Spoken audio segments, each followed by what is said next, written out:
Hi everyone. ఇక్కడేమో దీపారాధన అయితే చేశారు నిన్న సాయంత్రం అనమాట. ఇంకా చంగాలమ్మ గుడికి అయితే వెళ్ళామండి. అమ్మవారు ఏంటంటే చాలా పవర్ఫుల్ అనమాట.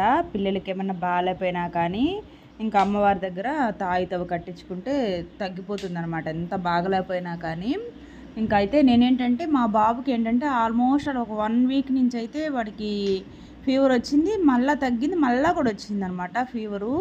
యాంటీబయాటిక్ కూడా వాడాను. ఇంకా తర్వాత నేనేంటంటే మా సార్కి తెలిసిన డాక్టర్స్ ఉంటే వాళ్ళకి ఫోన్ చేశాను. వాళ్ళు ఫోన్ చేస్తే బ్లడ్ టెస్టులు రాశారండి. బ్లడ్ టెస్టులు చేయాల్సినంత స్తోమత కూడా నాకు లేదు. చాలా టెస్టులు అండి.